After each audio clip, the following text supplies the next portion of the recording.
kebanyakan pesakit ni bila dah nampak bola tu kat padang dia terus nak melompat masuk lah. Mana-mana pro footballer akan takut benda tu. Sebab dia boleh tanpa rawatan yang betul boleh menyebabkan mereka punya career terus tamat. Hai, Assalamualaikum. Selamat sejahtera. Saya Syafiq Adam. Dan seperti yang kita tahu, pada tahun 2024 merupakan tahun yang kita ada banyak aktiviti sukan. Kita ada Euro, kita ada Olimpik di Paris. Jadi bila kita bercakap tentang sukan ni, pastinya kita akan kaitkan dengan masalah-masalah tulang di antara para atlet. Jadi bersama saya pada hari ini adalah Dr. Arif Sukimin, seorang doktor pakar ortopedik ataupun tulang di Avicenna Specialist Hospital. Sebelum kita bermulalah kita punya soalan dan kita punya sesi soal jawab ni, boleh tak doktor macam introduce diri doktor sikit je?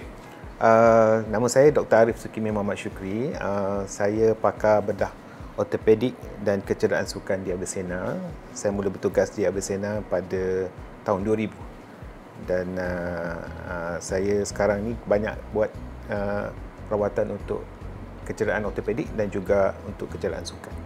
Jadi soalan saya yang pertama lah doktor, sepanjang doktor berkhidmat sebagai seorang doktor pakar ortopedik, apa jenis kecederaan yang paling kerap dialami oleh atlet ataupun individu yang kuat main sukan? Kecederaan pada atlet kebanyakan kecederaan yang biasa seperti contact injury, seumpama seperti hentakan ataupun kita panggil contusion atau bruises yang berlaku pada atlet yang bermain dalam sukan yang bersifat kontak. Atau juga ada juga yang lebih common kecederaan yang berlaku di mana atlet tersebut mengalami kecederaan otot disebabkan kurang regangan, tidak panaskan badan sebelum bersukan. Selalu dia akan datang with spesifik kawasan yang cedera lah. Tapi kalau yang lebih serius tu, contohnya kecederaan lutut ataupun bahu, ada tapi kurang berbandingkan kecederaan ringan yang biasa kita lihat di padang-padang bola. Pada pandangan doktor, how do we prevent this kind of accident sebelum kita bermain sukan? Untuk kecederaan bola sepak specifically, selalunya untuk mencegah, selalunya kita sarankan mereka melakukan pemanasan badan lah. Regangan muscle yang cukup sebelum masuk ke padang bola. Betul. Jadi itu bila kurangnya regangan berlaku, itu menyebabkan masa kita lambat bertindak semasa melakukan pergerakan spesifik masa bola dan dia mudah koyak ataupun sendi mudah terplecuk ataupun sprain. Dalam masa yang sama juga pemilihan kawasan untuk memain bola pun penting.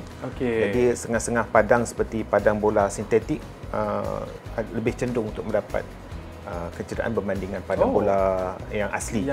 Ya. Dan juga kadang-kadang disebabkan pemakaian kasut, pemakaian baju yang seluar yang tidak sesuai untuk pemain bola, turut juga menjurus kepada mudahnya mereka mendapat kecederaan. Jadi kasut dengan pakaian juga memain peranan untuk mencegah daripada berlaku kecederaan. Jadi macam mana kita nak tahu tanda-tanda yang bahawa kecederaan diorang itu memerlukan rawatan yang segera ataupun dia macam jatuh nanti okeylah tu. Kan biasa macam tu. So macam ni kita nak tahu whether it is, kalau kecederaan tu berlaku pada padang bola. Dan berlakunya bengkak serta-merta. Itu tanda-tanda awal yang pemain tu seharusnya tidak meneruskan perlawanan. Terutama kalau ada deformity ataupun kedudukan sendi yang tidak betul ataupun kedudukan tulang yang dah nampak sengit, itu mungkin kita suspek patah. Dan kemudian yang paling kita takut kalau kecederaan bola ialah patah lah di padang bola, di samping kecederaan ligamen pula. Tapi kalau yang paling kita takut patah, di mana ada deformity pada bentuk tulang tu sendiri dan seharusnya pemain tersebut tidak boleh meneruskan perlawanan lah. Bagi kecederaan ringan seperti hentakan, bruises, contusion melibatkan otot dan juga bahagian-bahagian badan lain, kadang-kadang sakit pemain tersebut boleh meneruskan perlawanan. Tapi kesan contusion, kesan lebam tu akan berlaku selepas perlawanan itu, mungkin dalam 12 hingga 24 jam. Untuk sakit-sakit pemain-pemain ini mereka boleh meneruskan perlawanan, tapi lepas itu kena dapat rawatan seperti AIS, mungkin dapat rawatan fisioterapi. Tapi kalau dalam bola sepak yang kita paling takut sebenarnya patah dan juga kecederaan kepala lah, atau melibatkan pasien kalau ada pesakit pemain tersebut ada concussion, tidak sedarkan diri. Itu walaupun dia sedar, dia boleh bercakap, itu kena dapat penilaian pegawai perubatan yang berada di tepi padang kalau dalam game kompetitif lah.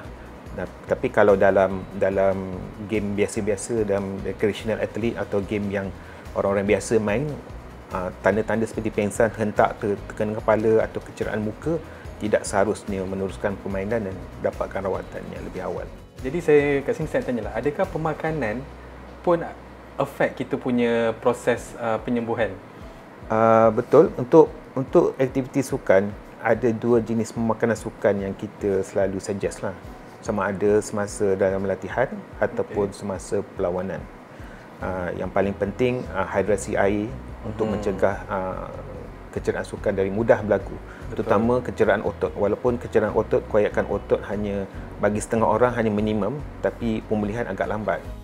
Jadi apakah rawatan yang biasanya lah yang common untuk ligamen dengan tendon kalau ada? Untuk lutut, most common yang kalau kita paling tak suka dengar di tepi badan adalah bila kecederaan itu berlaku, player jatuh dan bunyi pop sound daripada lutut tu. Kadang agak kuat. Saya pernah dapat pesakit, saya tengok saya di tepi padang, pemain tu mendapat kecederaan di penalty box, boleh dengar di tepi padang. Bila mereka berlaku tu, sekarang kita panggil kecederaan tu kecederaan ACL. ACL boleh berlaku ada dua konsiderasi dalam situasi. Satu, non-contact, tidak ada siapa yang melanggar dengan pemain tersebut, ataupun contact. Selalunya non-contact kecederaan lebih kurang daripada kalau kecederaan ada contact dengan pemain lain. Tapi selalunya disebabkan lutut tu berpusing dalam keadaan abnormal semasa permainan bola sepak tu. Ataupun kaki tu melekat pada lumpur ataupun turf sintetik tu dan badan berpusing dan menyebabkan ligamen tu snap. Kalau ACL tu selalunya kecederaan serius. Jadi selalunya ACL kita kalau kena tu dapatkan rawatan lanjut, kena MRI dan bergantung pada doktor yang merawat tu jugalah bila nak dioperate. Jadi boleh doktor explain sikitlah apa fungsi fisioterapi ni dalam proses tu nak healkan balik lutut tu? Basically, untuk kejayaan sebarang rawatan ACL tu, satu, teknik pembedahan kena betul. Maknanya teknik pembedahan kena betul, cara pembuat rawatan tu betul dan harap-harap insya-Allah tidak ada sebarang komplikasi sebabkan pembedahan. Contohnya kita takut infection. Infection jarang berlaku, tapi kalau berlaku boleh menyebabkan result ACL itu sendiri berubah. Selepas selesainya operation tu, fisioterapi memainkan peranan yang amat penting untuk pasien kembali balik ke status asal sebelum kecederaan.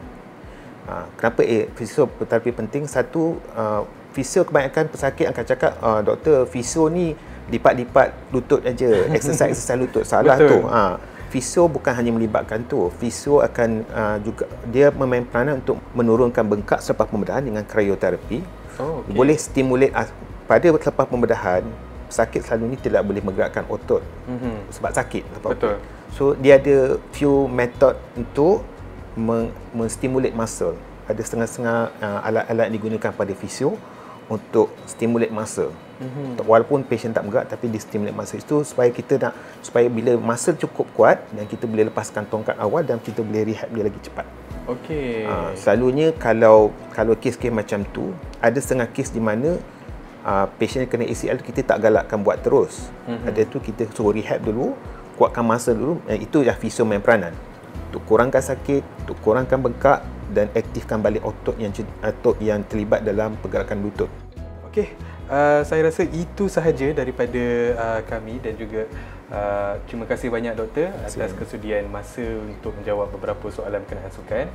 Jadi saya yakin di luar sana jikalau anda ada keraguan untuk bermain sukan, takut dengan kecederaan ke apa, jangan risau sebab saya yakin Dr. Haris Sukumin boleh menjawab segala persoalan yang ada di fikiran anda.